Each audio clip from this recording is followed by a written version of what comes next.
What is this? Huh. Let's open it up.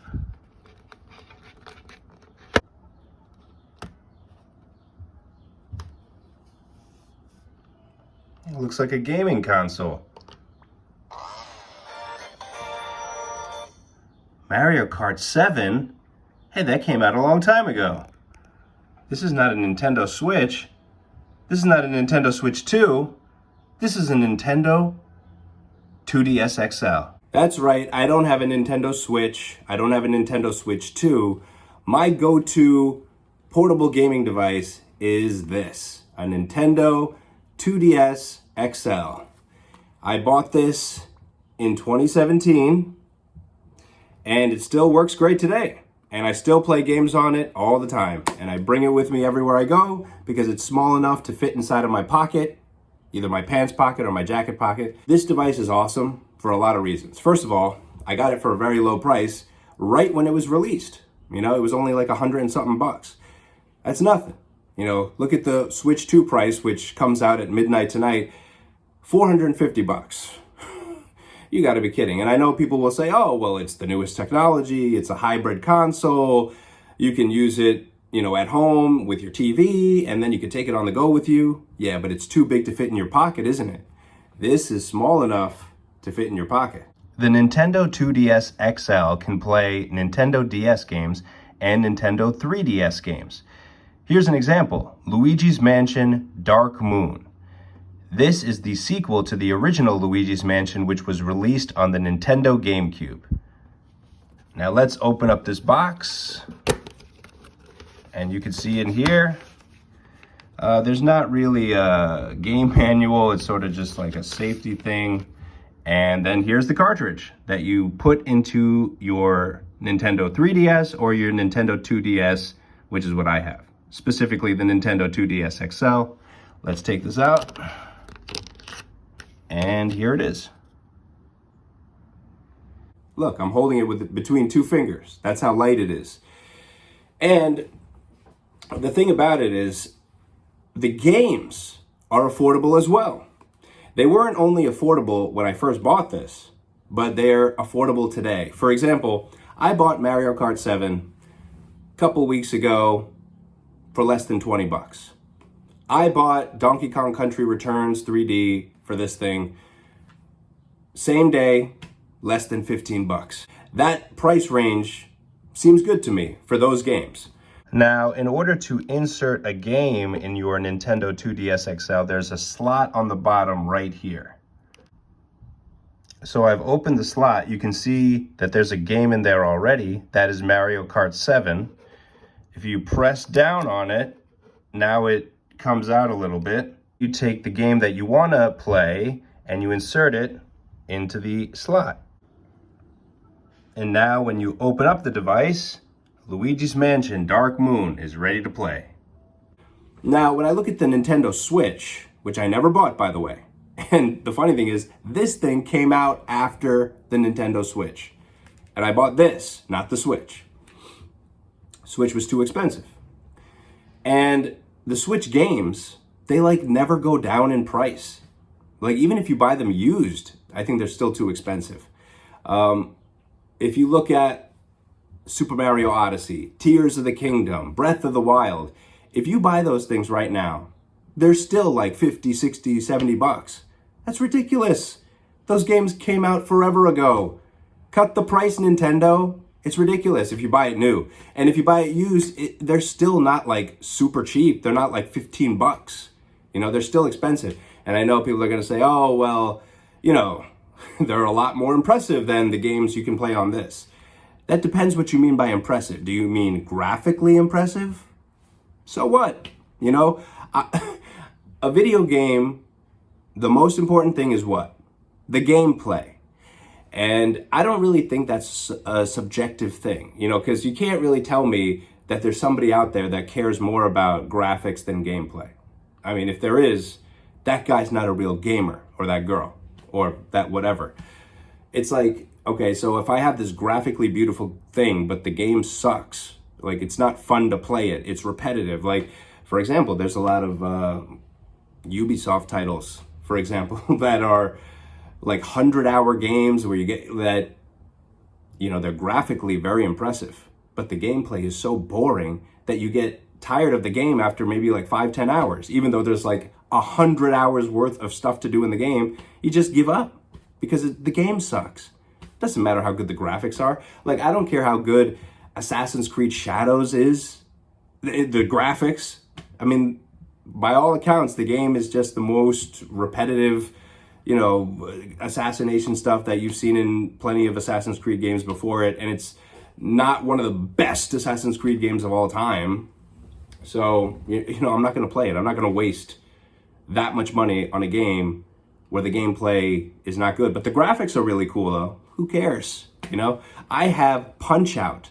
You know, the game Punch-Out from like 1987. I bought that from Nintendo's eShop because they had the Virtual Console a long time ago where you could buy old games for like $2, $3. And I bought Punch-Out and I still play it to this day. Haven't beaten it. I'm on Piston Honda right now, trying to beat him.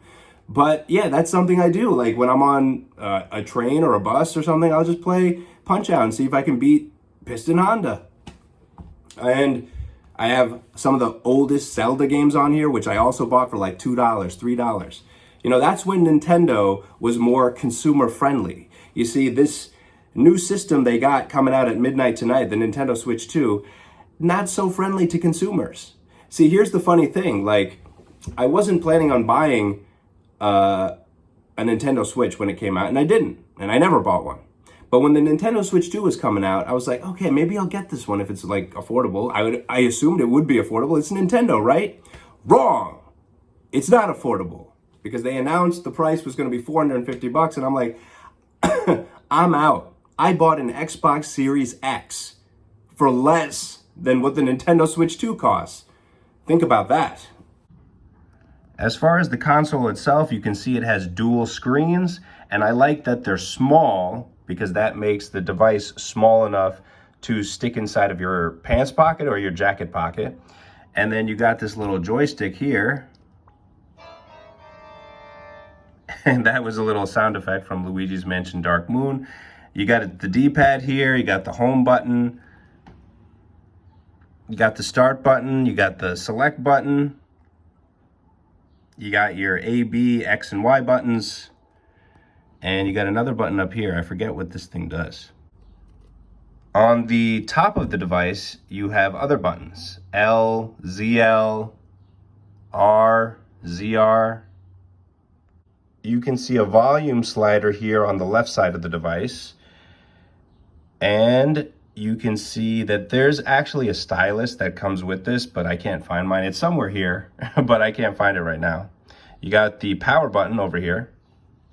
There is a headphone jack somewhere. There's this, which connects to something, maybe the power. Yeah, I think this is where you charge it. And it can connect to Wi-Fi as well. Then they said the Nintendo Switch 2 was going to have $80 games. The new Mario Kart game that comes out on launch day costs $80. That's ridiculous. $80 for a kart racing game? Like I said, I bought Mario Kart 7 for this thing for less than $20. Yeah, it's used, but so what? You know, it's like, it doesn't matter. I guarantee you a couple of years from now, if I try to buy like a used Mario Kart World, which is the new Mario Kart game that's coming out tonight at midnight, it's not going to be less than $20. It's not going to be. Nobody's going to give me that game for less than $20. And that's why I'm probably not going to buy a Switch 2. You know, it's like the games are way too expensive. Now, like if the console was $450, but the games were like $20, $30, okay, now maybe I would buy it. But when you tell me the console is $450 and the games are $80, I'm out. I'm sticking with my Nintendo 2DS XL. And like I said, this thing is awesome. I got, let's see, I showed you Mario Kart 7, Luigi's Mansion Dark Moon. I have WWE All-Stars. That's a professional wrestling video game. It's like an arcade style game. It's real fun. I have, like I said, I downloaded some of the old Zelda games. I think Oracle of Seasons, Oracle of Ages, I think Link to the Past. I have Majora's Mask, which they made like a 3D version for this, but I mean, this is not a 3DS, this is a 2DS, but still, I can play Majora's Mask on here, which is, you know, I'm in the middle of that one. I have Donkey Kong Country Returns 3D.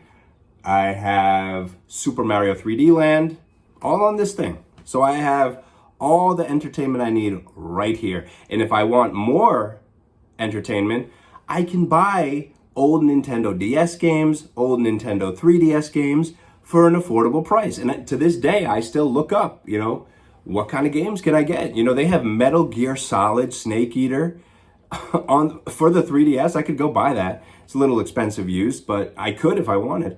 They also have more Zelda games like Spirit Tracks, Phantom Hourglass. You could buy. They have so many games in the DS library and 3DS library. That's another reason I bought this thing, because I knew I would have such a wide selection of games. Because again, let me repeat, it doesn't just play 3DS games, it plays the DS games too. So you're talking tons of games. Remember, this is one of the highest selling consoles of all time. The DS family of consoles, tons of people have these things. And there's tons of games that were made for them.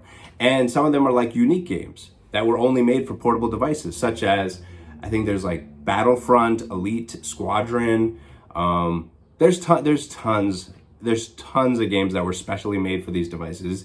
And there's so many Mario games, like Mario and Luigi Dream Team. I was thinking about getting that game because it looks kind of weird.